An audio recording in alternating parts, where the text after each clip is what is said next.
Il est 6h14 sur BFM Business et sur AMC Découverte. Le pitch, aujourd'hui, c'est avec Thibaut de la Grand Rive. Bonjour.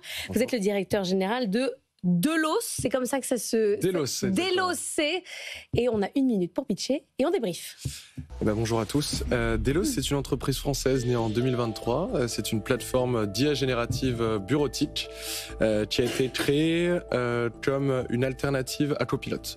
Le principe technologique est simple. On prend le meilleur de tous les modèles de langage, ChatGPT, Claude, Mistral, Gemini, et on en fait des applications qui sortent du concept du chatbot.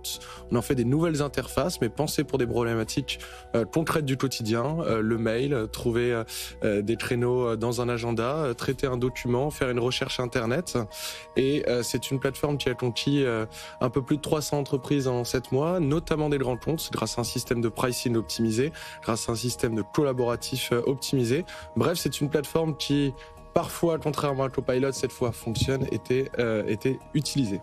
Alors, nous, on adore les ambitieux sur BFM Business, mais arriver et dire je fais mieux que Microsoft, c'est costaud. C'est un peu costaud. C'est costaud, en effet. Alors, moi, je ne fais pas mieux que Microsoft. On a une alternative à Copilot. On va dire que sur la partie IA générative, qui est un des éléments de la galaxie Microsoft, là, on a quelque chose qui est fondamentalement révolutionnaire en termes de technologie.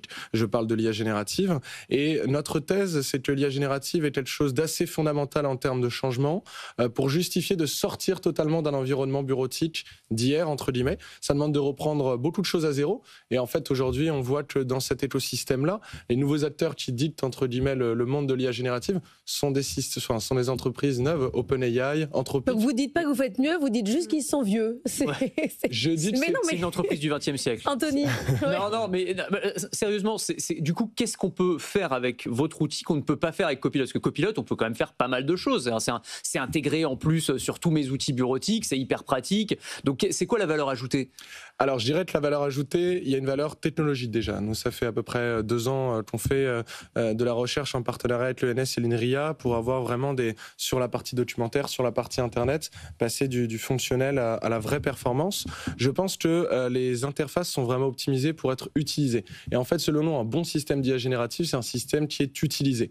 Et sur ça, on est constamment comparé dans les grands groupes qui généralement regardent un peu du mauvais œil des jeunes structures comme les nôtres. On est regardé sur la maîtrise d'utilisation qui est selon nous la clé d'un bon système.